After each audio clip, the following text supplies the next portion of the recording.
Hello बच्चों, कैसे हैं आप। मुझे उम्मीद है कि आप बड़े अच्छे ढंग से पढ़ रहे होंगे और आपकी तैयारी बहुत जबरदस्त चल रही होगी। अपनी जो तैयारी चल रही है ज्योग्राफी की, उसमें मैं आपके सामने चैप्टर्स की वीडियो डाल रहा हूं और वन लाइनर क्वेश्चंस आपके सामने आ रहे हैं। और उसमें उन वन लाइनर जो क्वेश्चन मैं बना रहा हूं, उसमें कोशिश कर रहा हूं कि पूरे चैप्टर का एक बार रिवीजन हो जाए। तो ये आपके साथ हम कर रहे हैं, तो मुझे उम्मीद है कि आपको ये मेरा प्रयास अच्छा लग रहा होगा। तो समय को ज्यादा जाया ना करते हुए हम शुरू करते हैं चैप्टर तृतीयक एवं चतुर्थक व्यवसाय जो सुबह डाला गया था, उसके वन लाइनर क्वेश्चन। तो लीजिए हम शुरू करते हैं। पहला क्वेश्चन क्या है कि प्रत्यक्ष सेवाओं का संबंध किस व्यवसाय से होता है? प्राथमिक, द्वितीयक, तृतीयक, चतुर्थक। तो पता है प्रत्यक्ष सेवाओं का संबंध होता है तृतीयक व्यवसाय से। अप्रत्यक्ष सेवाओं का संबंध किससे होता है? यानी जो स्कूल का बाबू होता है, अस्पताल का बाबू होता है, उसका उसका होता है चतुर्थक से। प्रत्यक्ष का तृतीयक से और अप्रत्यक्ष का चतुर्थक से। नेक्स्ट क्वेश्चन, तृतीयक व्यवसाय के उदाहरण दीजिए। तो आप उदाहरण क्या दे सकते हैं तृतीयक व्यवसाय के? आप दे सकते हैं धोबी है, आप माली भी दे सकते हैं, आप इसमें नाई भी दे सकते हैं। ठीक है, आप इसके अंदर डॉक्टर भी दे सकते हैं, आप इसमें वकील भी दे सकते हैं और अध्यापक भी दे सकते हैं। ठीक है, ये मानसिक श्रम वाले, शारीरिक श्रम वाले हो गए, ये मानसिक श्रम वाले हो गए। व्यापार एवं वाणिज्य में क्या अंतर है? देखिए, व्यापार में क्या अंतर है आप समझिए। व्यापार क्या होता है कि किसी भी नगर या कस्बे में फुटकर या थोक व्यापार में वस्तु का जो क्रय विक्रय किया जाता है, उसको हम व्यापार कहते हैं। यानी वस्तु का खरीदना बेचना व्यापार कहलाता है। लेकिन इस व्यापार का जो लेखा जोखा रखते हैं हम, भइयों में या कैसे भी, उसको हम क्या कहते हैं? वाणिज्य करते हैं। क्या कहते हैं? उसको हम वाणिज्य कहते हैं। नेक्स्ट क्वेश्चन, थोक व्यापार और फुटकर व्यापार में क्या अंतर है? थोक व्यापार क्या होता है आप यूं समझिए। थोक व्यापार बिचौलिए सौदागरों के द्वारा या बड़े व्यापारियों के द्वारा किया जाता है। यहां पर थोक जो फुटकर व्यापारी होते हैं, वो थोक व्यापारी से क्या करते हैं? माल उधार लेते हैं। क्या करते हैं? मैंने बता रखा है आपको, माल उधार लेते हैं और वो उसी के ही पूंजी पर व्यापार करते हैं। जबकि फुटकर व्यापारी क्या होता है, और जबकि एक लाइन वो लिख सकता है, इसमें उपभोक्ता से सीधा संबंध नहीं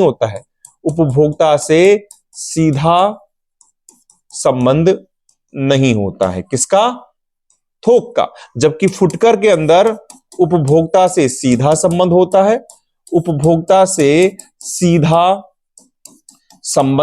है। और साथ में ही यहां पर जो होते हैं वो फेरी वाले हैं, रेहड़ी वाले हैं।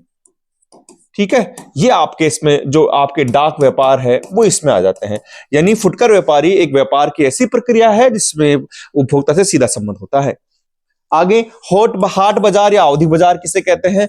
ये कर सकते हैं कि ग्रामीण क्षेत्रों में निश्चित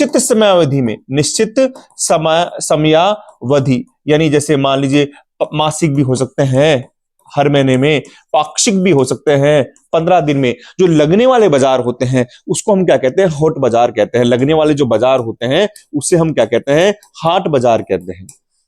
नेक्स्ट क्वेश्चन, कौन सा व्यवसाय उत्पादन तथा विनिमय पर आधारित है? उत्पादन और विनिमय का नाम आते ही आपको लगाना है तृतीयक व्यवसाय। क्या लगाना है? तृतीयक व्यवसाय। नेक्स्ट, उत्पादन तथा विनिमय से क्या तात्पर्य है? देखिए, उत्पादन मैंने बताया था, उत्पादन किसका? सेवाओं का। सेवाएं कैसी होगी? अमूर्त सेवाएं होगी, अमूर्त सेवाएं हो जाएगी आप यहां पर। और विनिमय किसका? सेवा जो दे रहे हैं उसमें दूरी को कम करने के लिए, सेवा में दूरी को कम करने के लिए क्या होगा? परिवहन, व्यापार और संचार, जो ये होगा ये आपका आ जाएगा विनिमय के अंदर। ठीक है ना, किसी चीज का विनिमय करना यानी उसकी पहुंच पहुंचाना, उसको किसी स्थान पर पहुंचाने के लिए आप उसमें कितना आप कर सकते हैं, ये आ जाएगा इसमें। नेक्स्ट, व्यापारिक केंद्र कितने प्रकार के होते हैं? जी भैया, 2 प्रकार के होते हैं। एक तो होता है नगरीय व्यापारिक केंद्र, और दूसरा होता है ग्रामीण व्यापारिक केंद्र, ग्रामीण व्यापारिक केंद्र। मैं ये क्वेश्चन भी बना रहा हूं, बिल्कुल टॉपिक वाइज बना रहा हूं, जैसे चैप्टर में टॉपिक चल रहा है उसके हिसाब से बन रहे हैं क्वेश्चन। भंडार गृह कितने प्रकार के होते हैं? भंडार गृह भी दो प्रकार के होते हैं। पहला होता है विभागीय भंडार गृह, विभागीय भंडार गृह, और एक होता है श्रृंखला भंडार गृह, श्रृंखला भंडार गृह। ठीक है, नेक्स्ट क्वेश्चन लीजिए। श्रृंखला भंडार किसे कहते हैं? अब देखो नाम से स्पष्ट पड़ रहा है श्रृंखला भंडार। तो श्रृंखला भंडार पहला तो ये किसका होता है? किसी निजी व्यक्ति, निजी, मैं पूरा नहीं लिख पाऊंगा, आप समझिएगा, शॉर्ट में लिखना पड़ेगा, या किसी संगठन का होता है। यहां पर कम दाम पर एक वस्तु का क्या कर लेते हैं? संग्रहण कर लेते हैं, या फिर उसका निर्माण भी करने लग जाते हैं। यहां पर उपभोक्ता को कम कीमत पर वस्तु मिल जाती है, उपभोक्ता को कम कीमत पर वस्तु मिलती है। और सबसे अच्छा कि यहां पर जो नियम होते हैं या फिर अनुभव होते हैं वो सभी पर समान रूप से लागू होते हैं, सारे भंडार गृहों पर समान रूप से लागू होते हैं। ठीक है, तो समकाल देखा है क्या किसे कहते हैं? समकाल, समान समय, यानी इसका मतलब है कि मानचित्र पर समान समय के स्थानों को मिलाने वाली रेखाएं जो होती है वो समकाल रेखाएं कहलाती है। परिवहन को प्रभावित करने वाले चार कारक, पहला आप लिख सकते हैं जनसंख्या का घनत्व या जनसंख्या का आकार लिख सकते हैं आप। दूसरा इसमें आप लिख सकते हैं जलवायु, लिख सकते हैं जलवायु प्रभावित करती है। तीसरा आप भू आकृति लिख सकते हैं, भू आकृति भी लिख सकते हैं आप। चौथा इसमें आप ऐतिहासिक या सांस्कृतिक कारक भी लिख सकते हैं, ऐतिहासिक या सांस्कृतिक कारक भी लिख सकते हैं। डिटेल में पढ़ना हो तो आप इसका वीडियो देख लीजिएगा। आप इसमें आर्थिक कारक भी लिख सकते हैं। ठीक है, ये क्या हो गया? परिवहन को प्रभावित करने वाले चार कारक हो गए हैं। नेक्स्ट है संचार किसे कहते हैं? संचार के अंदर क्या होता है? या तो शब्द बोल दें या फिर आप सूचना बोल दें। शब्द या सूचनाओं को एक स्थान से दूसरे स्थान तक बिना किसी अवरोध के पहुंचाना संचार कहलाता है। और इसमें अगर संचार की जो होती है, संचार जो होती है, सूचनाएं होती है, अगर समय पर पहुंचे तो ही उसका मूल्य होता है। उसमें होता है कि शब्द और सूचनाओं को एक स्थान से दूसरे स्थान पर पहुंचाना संचार में आता है। परिवहन किसे कहते हैं? इसमें कौन पहुंचेगा? इसमें व्यक्ति पहुंचेंगे व वस्तु पहुंचेगी। व्यक्ति या वस्तु को एक स्थान से दूसरे स्थान पर पहुंचाना परिवहन कहलाता है। और इसमें वस्तु या व्यक्ति की जो उपभोक्ता होती है उसकी शीघ्रता के आधार पर परिवहन के साधन का चयन किया जाता है। यानी परिवहन के साधन का चयन कैसे किया जाएगा? चयन शीघ्रता के आधार पर परिवहन के साधन का चयन किया जाता है और उसी के हिसाब से क्या दिया जाता है? मूल्य दिया जाता है। किसने सूचना तकनीक में क्रांतिकारी परिवर्तन ला दिया? दूरसंचार ने ला दिया भैया, दूरसंचार ने सूचना तकनीकी में क्रांतिकारी परिवर्तन ला दिया है। नेक्स्ट क्वेश्चन, जनसंचार के माध्यम किसे कहा गया है? इसमें कह सकते हैं रेडियो है, टेलीविजन है, जनसंचार के माध्यम है, समाचार पत्र है, ये सब जनसंचार के माध्यम है। इंटरनेट किसे कहते हैं? देखो बेटा, इसको याद करने का बहुत अच्छा है, आप इसको भूले ना। पहला तो इसमें यह है कि ये विद्युत कंप्यूटरीकृत, मतलब कंप्यूटर में चलता है, तो विद्युत कंप्यूटरीकृत स्पेस का संसार है जो चलता किस पर है? ये WWW यानी वर्ल्ड वाइड जो है, वर्ल्ड वेब वाइड पर आधारित है। तीसरा इसके अंदर क्या होता है? सूचना देने वाला और सूचना पाने वाला बिना किसी श्रम के, कोई श्रम किए बिना कोई परेशानी के अपनी सूचनाओं को भेज सकता है और इसको ही हम क्या कहते हैं? इंटरनेट कहते हैं। सेवाएं किसे कहते हैं? सेवाओं का मतलब क्या होता है कि तृतीयक या चतुर्थक व्यवसायों में सेवाओं का उत्पादन किया जाता है और सेवाएं दो प्रकार की होती है। सेवाएं कितनी प्रकार की होती है? दो। या तो आप इसमें लिखेंगे शारीरिक सेवाएं, दूसरी होती है आपकी मानसिक सेवाएं, शारीरिक और मानसिक। नेक्स्ट क्वेश्चन, मानसिक श्रम सेवाएं किसे कहते हैं? कि जिसमें सेवाएं बुद्धिमत्ता या बौद्धिक क्षमता से दी जाए, या उसके मानसिक श्रम सेवाएं कहते हैं। और इसका मूल्य भी ज्यादा होता है। इसका मूल्य क्या होता है? ज्यादा होता है या पारिश्रमिक ज्यादा होता है। जैसे हम डॉक्टर की बात करें, वकील की बात कर सकते हैं, अध्यापक की बात कर सकते हैं, संगीतकार की बात कर सकते हैं। इस शारीरिक श्रम सेवाएं, इसमें सेवाएं शारीरिक श्रम द्वारा दी जाती है। इसका मूल्य भी कम होता है या पारिश्रमिक भी कम होता है, या आप जानते हैं कम होता है। इसमें कौन आएंगे? इसमें आप धोबी भी ले सकते हैं, इसमें आप नाई भी ले सकते हैं, इसमें आप बिजली कर्मी भी ले सकते हैं, बिजली कर्मी भी आप ले सकते हैं। ठीक है, देखो नेक्स्ट क्या है, पर्यटन किसे कहते हैं? बिल्कुल आसान है। जैसे मान लीजिए आप घूमने जा रहे हैं और आप घूमने का उद्देश्य आपका व्यापार, तो व्यापार हो गया। लेकिन जब यात्रा का उद्देश्य क्या हो? यात्रा का उद्देश्य क्या हो? आनंद हो, आनंद की प्राप्ति हो, तो उसे क्या कहते हैं? पर्यटन कहते हैं। और जब यात्रा का उद्देश्य क्या हो? यात्रा का उद्देश्य आपका क्या हो? चिकित्सा हो, तो उसे क्या कहेंगे? चिकित्सा पर्यटन कहेंगे। सर आप बोलेंगे ये कहां पर होता है? जो यूरोपीय देश है वो भारत में आते हैं आयुर्वेद उपचार के लिए ना, प्राकृतिक चिकित्सा के लिए, यानी प्राकृतिक चिकित्सा के लिए भारत में आते हैं, तो वो उसमें आ जाएगा। नेक्स्ट क्वेश्चन, विश्व में प्रमुख पर्यटक प्रदेश कौन से हैं? पहला तो आपका भूमध्य सागरीय प्रदेश है, भूमध्य सागरीय प्रदेश है। दूसरा आप इसमें ले सकते हैं भारत का पश्चिमी तट है, भारत का पश्चिमी तट है, जिसमें आप लिख सकते हैं गोवा और केरल को ले सकते हैं। तीसरा आप ले सकते हैं जितने भी ऐतिहासिक, यानी विश्व के जितने भी ऐतिहासिक, सांस्कृतिक व धार्मिक क्षेत्र हैं वो सब इसमें आ जाएंगे, धार्मिक क्षेत्र इसमें आ जाएंगे। चौथा पर्वतीय क्षेत्र इसमें आ जाएंगे, वो सब इसमें आ जाएंगे। बेटा आपको कहीं कंफ्यूज नहीं होना, लिखना है आपको। कौन सा व्यवसाय अनुसंधान, ज्ञान और विकास पर आधारित है? याद रखिएगा, अनुसंधान, ज्ञान, विकास पर आधारित है, तो इसमें आएगा चतुर्थक व्यवसाय। कौन सा आएगा? चतुर्थक व्यवसाय। चतुर्थक व्यवसाय कितने चरण का होता है? 3 चरण का होता है। रिपीट, 3 चरण का होता है। पहले में क्या करेंगे आप? उत्पादन करेंगे, सो माफ कीजिएगा, पहले के अंदर क्या करेंगे हम?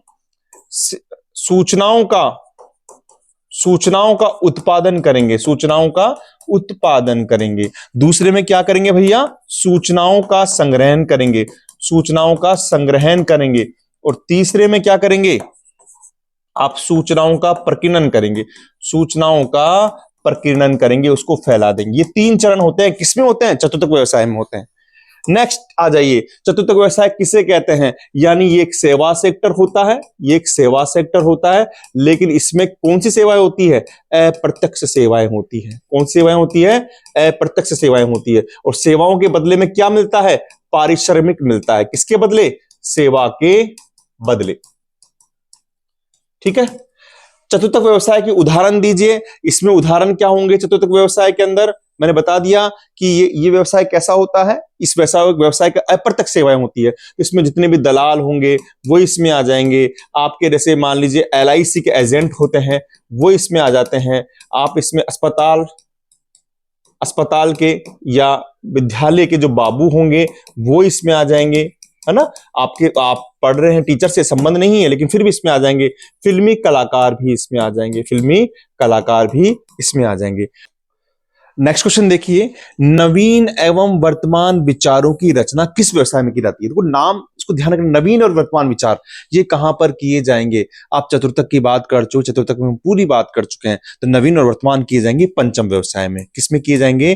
पंचम व्यवसाय में। यहां पर हम जो नए वैज्ञानिक शोध होते हैं वो यहां पर आते हैं। अच्छा, पंचम व्यवसाय किसे कहते हैं?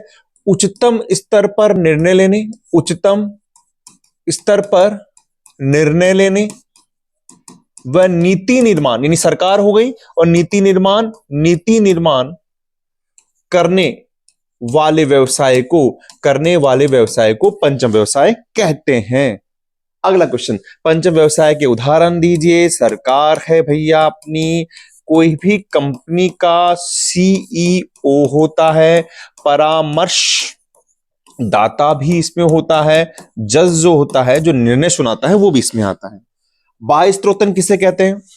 ये देखिए, आप देखिए इसको कैसे याद करेंगे? तो किसी भी क्षेत्र में कोई वस्तु है या कोई सेवा है इसकी अगर आपको गुणवत्ता बढ़ानी है, गुणवत्ता क्या करनी है भैया, बढ़ानी है, या फिर कीमत कम करनी है, इसके लिए आप किसी बाहरी संस्था को क्या करते हैं, ठेका देते हैं। इसे ही बाह्य स्त्रोतन कहते हैं। तो बेटा मैं आपको बार बार कह रहा हूं, चीजों को रटना नहीं है। अब देखो मैं इसको बोल रहा हूं तो मन में मैं एक दिमाग बना रहा हूं, एक क्षेत्र बना रहा हूं, किसी भी क्षेत्र में एक वस्तु बना रहा हूं, ये पेन, इसकी गुणवत्ता बढ़ानी है, इसकी कीमत कम करनी है, मैं ठेका दे रहा हूं किसी बाहर वाली संस्था को, है ना, तो उसे बाह्य स्त्रोतन कहते हैं। समझ गए आप? तो रटना नहीं है। मैं आपको पहले भी कहा था बेटा कि चीजों को याद याद मत करिए, उन चीजों को आप सीखिए, उनको प्यार करिए, अपने आप आपको याद चीजें याद होगी। जैसे मान लीजिए पहला पाठ है, तो पहले पाठ में आप देखिए कि जैसे आप रिपीट कर दीजिए, पढ़ लिया, रिपीट कीजिए, मैं 2 मिनट का समय लूंगा आपका, आप रिपीट कीजिए। अच्छा, मानव भूगोल की स्थापना इसमें होती है, रेडजेल दे रखे हैं, रेडजेल जर्मनी के हैं, किताब का नाम एंथ्रोपोजोग्राफी है, उनकी परिभाषा मानव समाज और धरातल के मध्य संस्कृत संबंधों का अध्ययन है।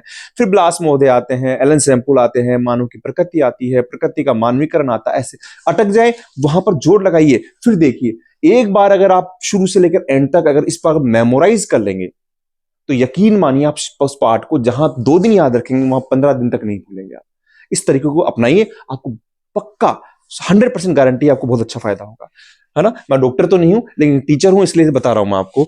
अच्छा, आगे देखिए, आगे है बाह्य स्त्रोतन से क्या लाभ है। भैया क्या लाभ है, यहां पर इस क्षेत्र में मैंने एक फैक्ट्री खोल दी, मैं बाहर से आया हूं, अमेरिका से आया हूं, फैक्ट्री खोल दी, तो अपने रोजगार, अपने मजदूर साथ थोड़ी लाऊंगा, यहीं के लोगों को रोजगार मिलेगा। तो स्थानीय लोगों को रोजगार मिलता है, स्थानीय लोगों को क्या मिलेगा, रोजगार मिलेगा, जिससे किसकी समस्या दूर होगी, उत्प्रवास की समस्या दूर होगी, उत्प्रवास की समस्या दूर होगी।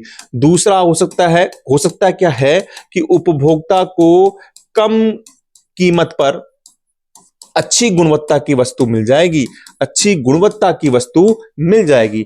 होम शोरिंग किसे कहते हैं, नाम से स्पष्ट है, होम शोरिंग किसे कहते हैं कि जब ये पंचम व्यवसाय के अंदर आता है। पहली बात तो ये किसमें आता है, पंचम व्यवसाय में आता है, टुकड़ों में याद करना सीखे, पंचम व्यवसाय में आता है। दूसरा, इसमें कर्मचारी को क्या दी जाती है, ऑनलाइन ट्रेनिंग दी जाती है, ऑनलाइन ट्रेनिंग देते हैं। क्यों देते हैं भैया, ऐसे प्रश्न पूछिए, क्यों देते हैं, घर पर काम करने के लिए देते हैं, घर पर काम करने के लिए देते हैं, जिससे कि खर्चा बचे, इसे होम शोरिंग कहते हैं।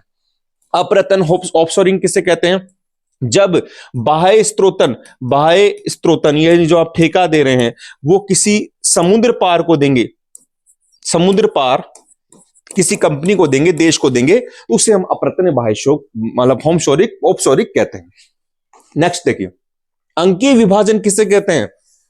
बिल्कुल आसान है। देखिए, अंकीय विभाजन का मतलब होता है, इसमें देखा जाता है कि कोई देश कितनी शीघ्रता के साथ, कोई भी देश कितनी शीघ्रता के साथ क्या करें, सूचनाएं या संचार उपलब्ध कराए, किसको, नागरिकों को। ऐसे तोड़ तोड़ के याद कीजिए, नागरिकों को, यानी कोई भी देश जितनी शीघ्रता के साथ सूचनाएं संचार अपने नागरिकों को उपलब्ध कराता है, तो इस आधार पे जो अंक दिए जाते हैं उसे अंकीय विभाजन कहते हैं। विकसित देश इसी कारण विकासशील देशों से आगे हैं।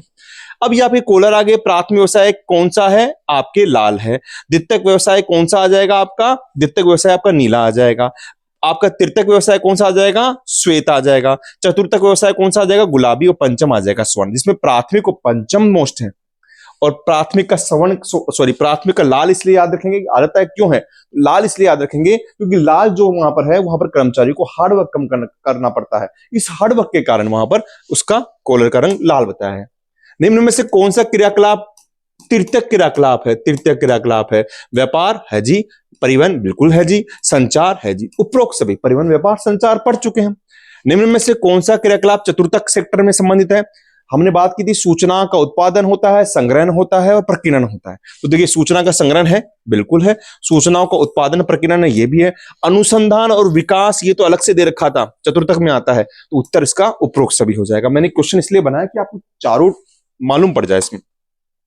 कुल पंजीकृत रोजगार एवं राजस्व की दृष्टि से विश्व का सबसे बड़ा तृतीयक व्यवसाय कौन सा है, पर्यटन है। कौन सा है, पर्यटन है। निम्नलिखित में से कौन सा एक सेक्टर दिल्ली, मुंबई, चेन्नई, कोलकाता में सर्वाधिक रोजगार प्रदान करता है।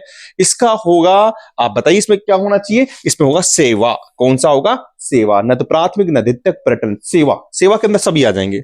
नेक्स्ट क्वेश्चन, उच्च स्तर पर, देखो बात की थी उच्चतम स्तर पर निर्णय लेने व नीति निर्माण करने वाले क्रिया को किस क्षेत्र में शामिल किया जाएगा? पंचम क्षेत्र में। किसमें किया जाएगा? पंचम क्षेत्र में। मुझे उम्मीद है कि आपको ये प्रयास पसंद आया होगा। मैंने ये क्वेश्चन भी इस प्रकार से बनाया कि आप पूरे चैप्टर्स का रिवाइज करें, अपने आप पर विश्वास रखें और यूं ही पढ़ाई करते रहें। और बेटा आपसे एक रिक्वेस्ट भी है कि आपको अगर मेरा प्रयास सफल लग रहा हो, अच्छा लग रहा हो, तो आप प्लीज कमेंट बॉक्स में मुझे बताएं। कुछ कमी हो तो उसको सुधारने के लिए बताएं, मुझे अच्छा लगेगा, क्योंकि आपका विश्वास ही मुझे प्रेरणा देता है। मिलता हूं नेक्स्ट क्लास में और भी ऊर्जा के साथ में। आप बस यूं ही पढ़ते रहिए। थैंक यू बेटा।